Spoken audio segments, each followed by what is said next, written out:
यमुना अमजद बहावलपुर। अस्सलाम अलैकुम। 12 साला आदिल ने अपने दोस्त नामान के घर में दाखिल होकर इसकी वालिदा को सलाम किया।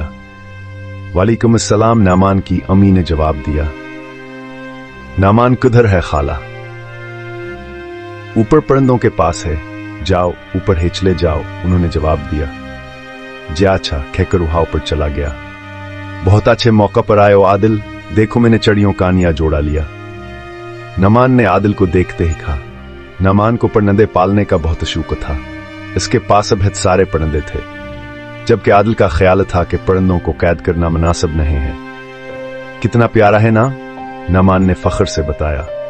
हाँ अच्छा है जारी, आदिल ने मुख्तसर जवाब दिया। क्या सोच रहे हो आदिल? आदिल ने कहा। नामान, परिंदे आजाद ही अच्छे लगते हैं, उनको कैद करना ठीक नहीं। आदिल ने एक बार फिर नामान को समझाने की कोशिश की। तुम मेरे इस शौक को पसंद नहीं करते? नामान बरहम होकर बोला। नहीं नामान, अगर तुम्हें कोई कैद कर दे तो तुम्हें कैसा लगेगा? कोई मुझे क्यों कैद करेगा? मैं इंसान हूं और वो परिंदे खरीदने के लिए ही बाजार में होते हैं ना। मैं इन्हें खरीद सकता हूं और खरीदूंगा। तुम्हें बुरा लगता है तो तुम ना आया करो यहां। आज खिलाफ मामूल नामान का मूड खराब हो गया। मुझे चलना चाहिए, उम्मी इंतजार कर रही होंगी। आदिल रूहान सा होकर उठ खड़ा हुआ। पूरा दिन नामान के जहन में आदिल की बातें गूंजती रहीं। बस्तर पर लेटकर भी वही सोचता रहा और जाने के बाद की आंख खुल गई। नामान स्कूल से वापस आ रहा था। दोपहर का वक्त था, गलियां सुनसान थीं। वो जल्द अपने घर पहुंचना चाहता था, मगर अचानक पीछे से किसी ने अस्कीना कर कपड़ा रख दिया। इसका जहन तारीकी में डूबता चला गया। आंख ली तो उसने खुद को एक बड़े कमरे में पाया। अभ्यास के हवास पूरी तरह बहाल नहीं हुए थे। कहा एक दीवनमा आदमी अंदर दाखिल हुआ और उसके सामने खाना रखकर चला गया। नामान को भूख नहीं थी, इसे अपने अमियाबू याद आ रहे थे।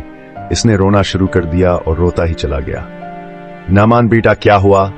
वो हड़बड़ा था। जब किया मैं की आवाज उसके कानों में टकराई। इसकी आंखें खिल गई। क्या हुआ बेटा, बुरा ख्वाब दिखा क्या?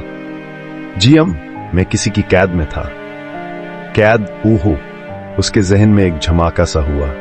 आदिल मुझे माफ कर दो। नुमान अगले दिन आदिल से माफी मांग रहा था। आदिल ने खुशगवार हैरत से उसे देखा।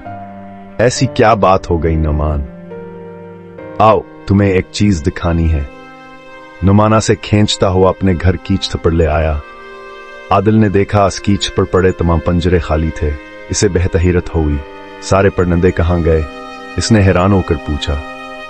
मैंने आजाद कर दिए, नुमान ने मसरत भरे लहजे में जवाब दिया। आधे घंटे बाद दोनों दोस्त काफी पीते हुए कहकहे लगा रहे थे।